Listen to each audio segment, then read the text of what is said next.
Hello Aries, Sun, Moon, Rising, and Venus signs. Kamusta kayo? Sana po nasa mabuti kayong kalagayan.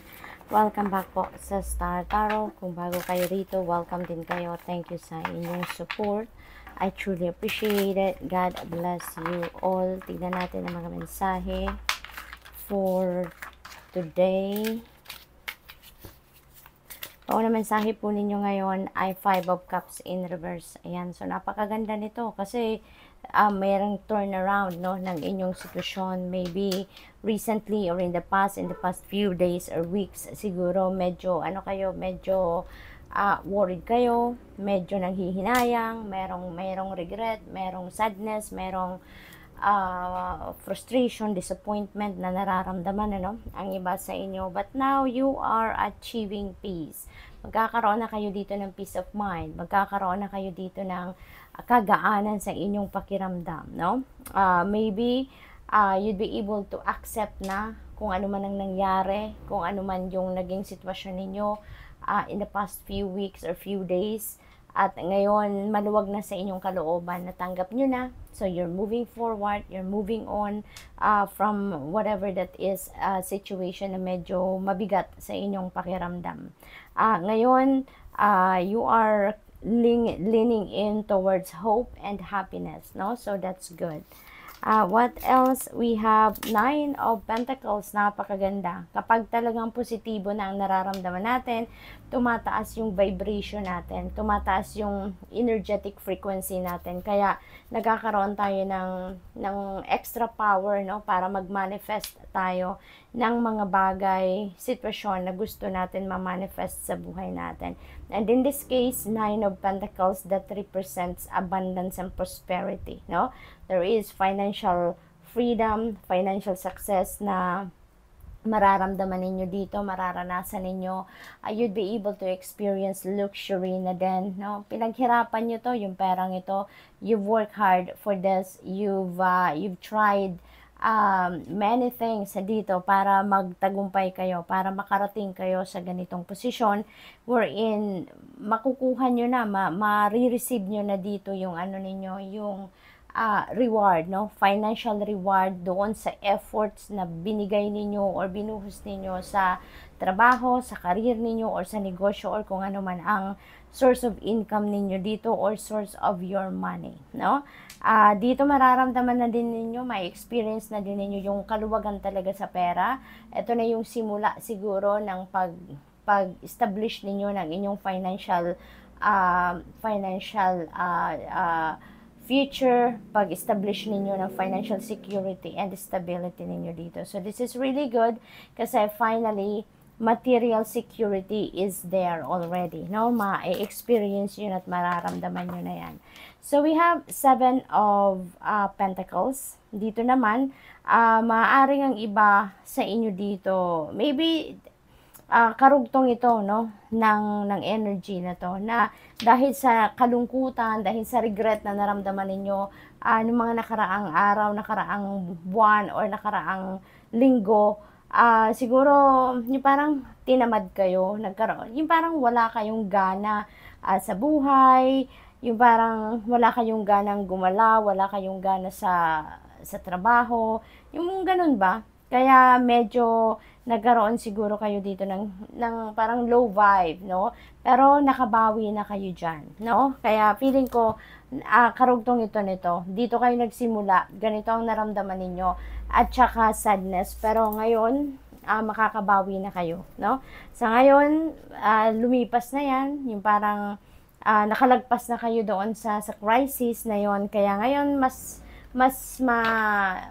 maluwag na ngayon ang pakiramdam ninyo dahil nakalampas na kayo doon sa sadness, nakalampas na kayo doon sa masyadong masalimuot siguro na sitwasyon, ano.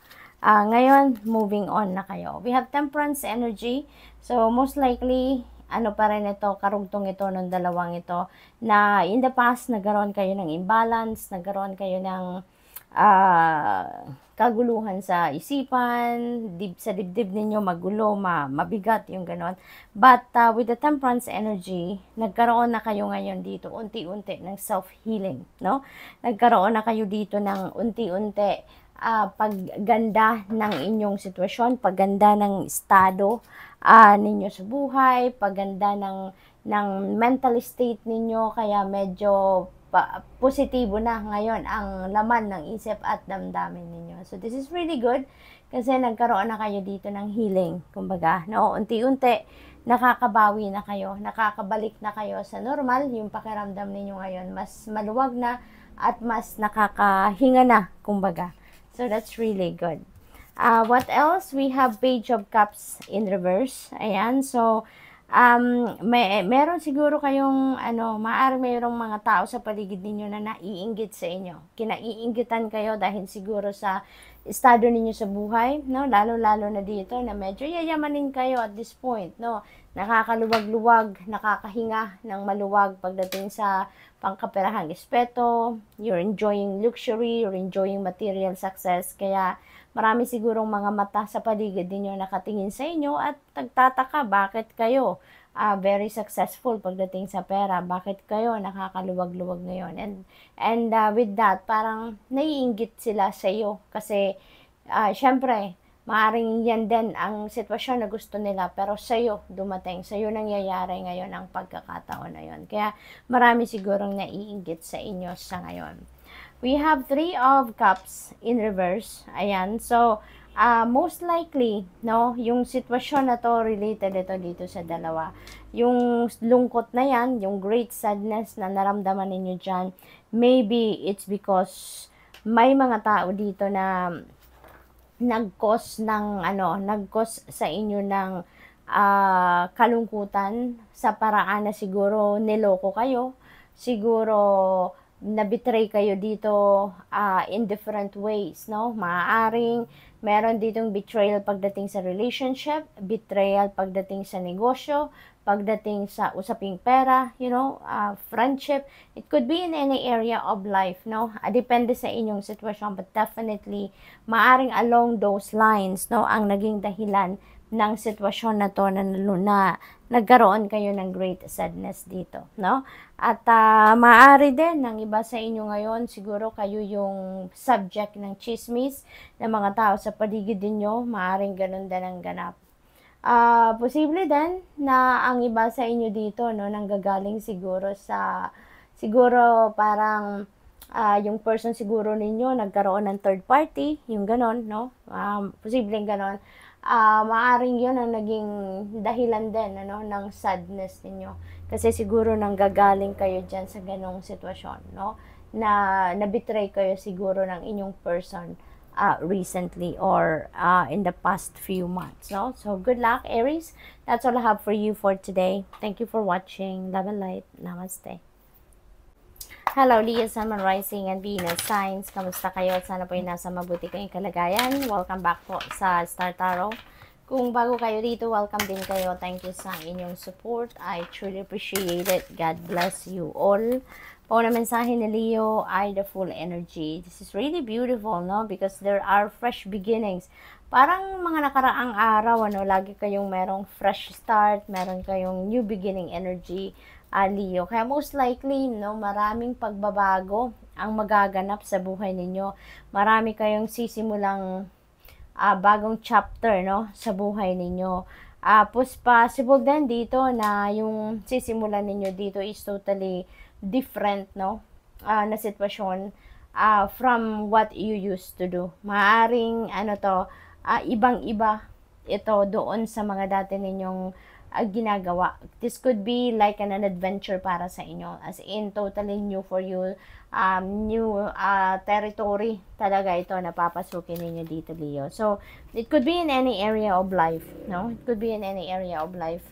Depende sa inyong sitwasyon. Depende, pwede sigurong ang iba dito sa relationship related ito, negosyo, trabaho, ganon, mga pakikipagkaibigan, pagpipili ng kaibigan, no, business partnerships, yung mga ganon. So, depende sa inyong sitwasyon. Emperor energy, stability. Dito, yung focus ninyo.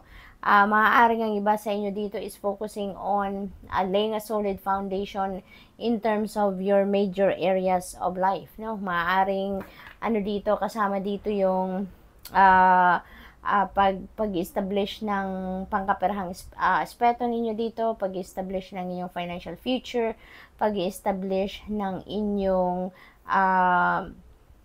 financial security and stability ninyo for the long term. So, maaaring along those lines ang gagawin or yung pagfo-focusan ninyo sa ngayon. Possible din, ang iba sa inyo dito is entering fatherhood, no? Maaaring magiging brand new dad na kayo sa ngayon. Posible din na meron ditong bagong position sa trabaho na ibibigay sa inyo.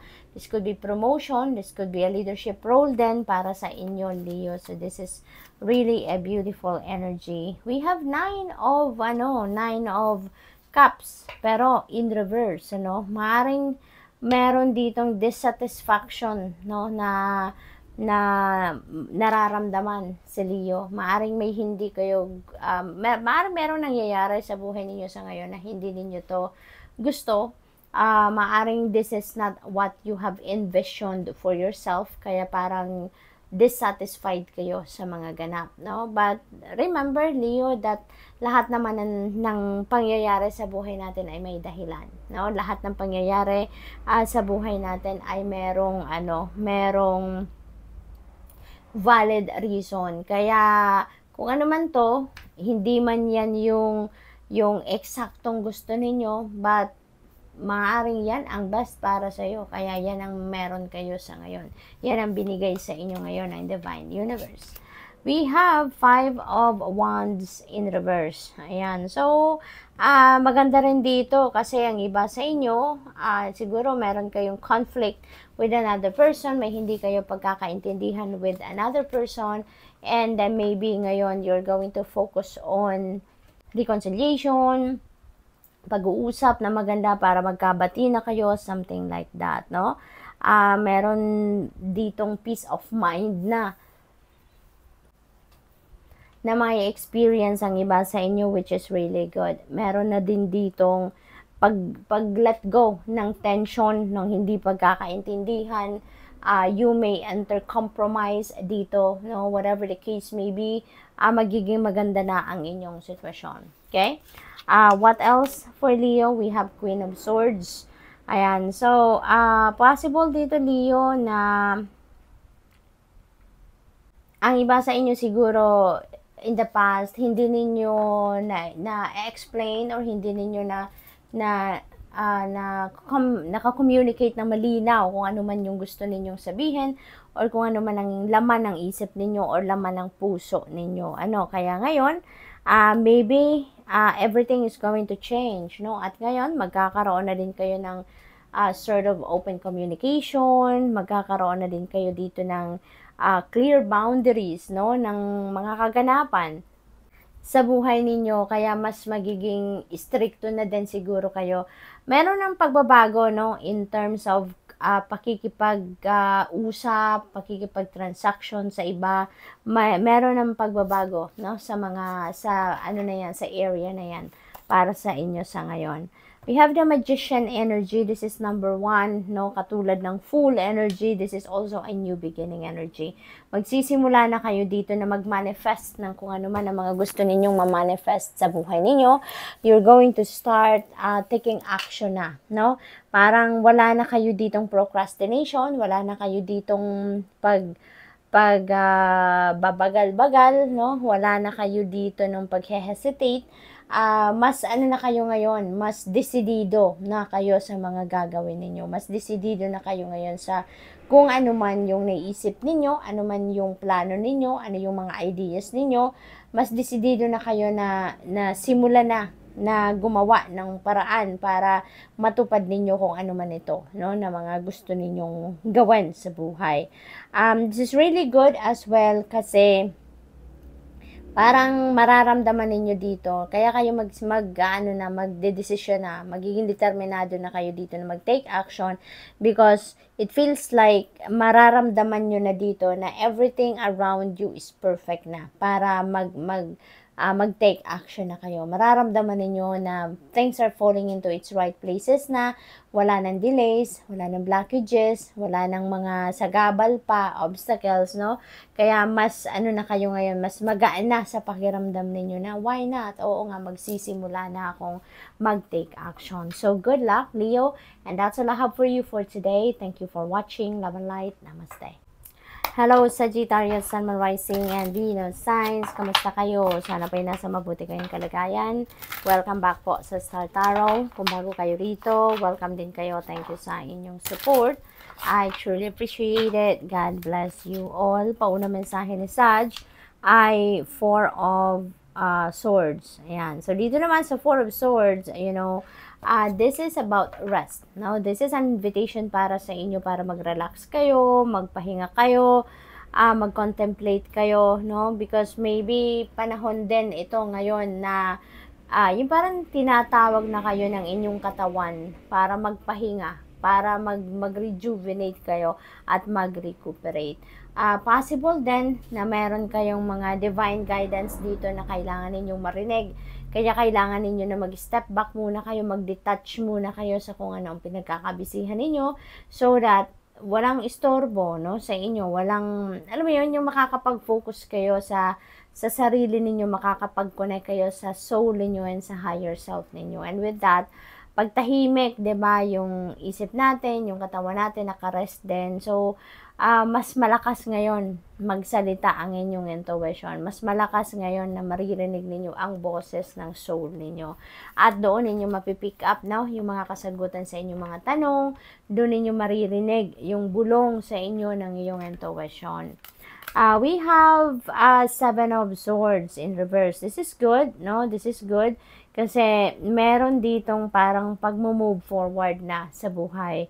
Maaring meron ditong realizations kayo na ito ang dapat ko nang gawin nga ngayon. Ano? You're going to take full responsibility of yourself at ngayon maaaring kung ano man ang mga plano ninyo, ano man yung mga gusto ninyong gawin, maaaring magkaroon na kayo dito ng lakas ng loob talaga, no? Na hindi na kayo sasandal sa iba, magta-try kayo na gawin ang mga bagay on your own, yung maglalakas loob na kayo na gawin ang mga bagay na gusto ninyong gawin na kusa ninyo, no? Yung ganon. So, good luck.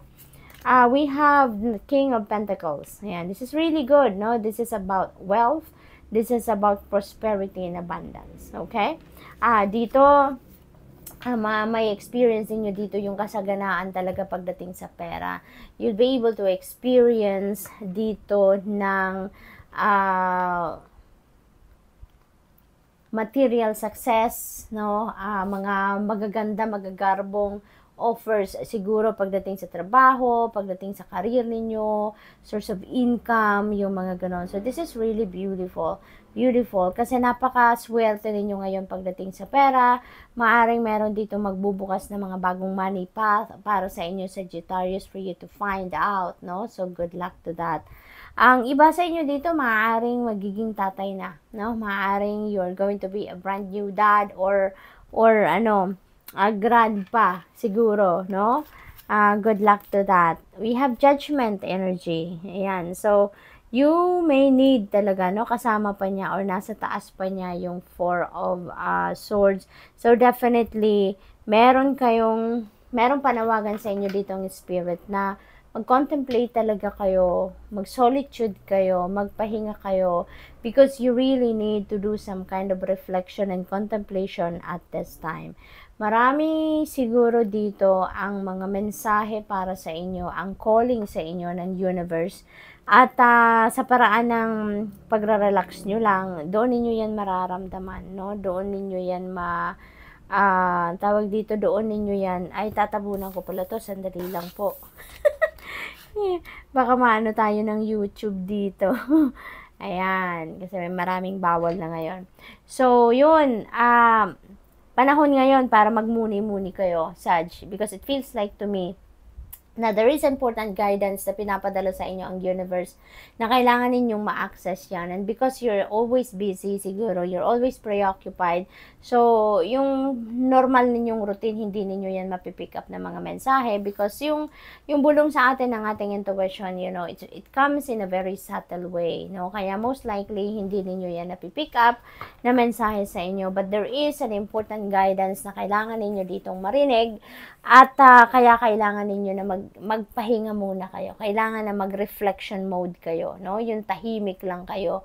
And possible din kasi na meron kayong important decision making dito na kinakaharap. Kaya ginagabayan kayo ng universe ngayon on how you're going to navigate that situation, no? What else? We have 8 of Cups in reverse. Ayan. So, there is an indecision. Ayan. So, definitely, meron nga kayong decision making na kinakaharap ngayon na kailangan gawin. But at this point, no, there is an indecision pa. Hindi pa ninyo ito mapagdesisyonan. Maybe because nalilito kayo, maybe you're not saying the heart of your situation, maaaring ganon. Kaya, makakatulong sa inyo yung pagko-contemplate ninyo, yung pagre-reflection mode ninyo, makakatulong yan ng malaki. Kasi makakapag-focus kayo talaga sa sarili ninyo, no? Mapapakinggan ninyo yung bulong ng soul ninyo. And that is what you really need right now. Ace of Swords in reverse. Ayan. So, meron talaga, no?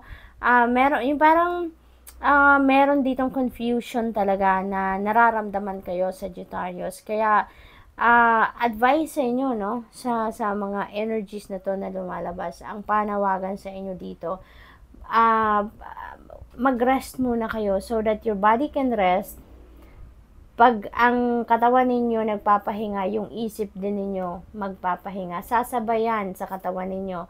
Kaya, magpahinga kayo, mag-retreat kayo, you know, mag-meditate kayo, Sagittarius. That's one way of very effective yan, ano, na meditation para ma-clear out yung isip ninyo. And with that, you know, ma-access ninyo yung intuition ninyo, and at the same time, makakapag-relax ang lahat ng ninyo, buong katawan ninyo, lahat ng cells sa inyong katawan would be able to rest as well, no? And with that, mas mararelax kayo. Kaya, magkakaroon kayo dito na mas magandang takbo ng pag-iisip ninyo. Magkakaroon kayo dito na mas clear direction, no? Kung ano man ang dapat ninyong pag-isipan. So, good luck. That's all I have for you for today. Thank you for watching. Love and light. Namaste.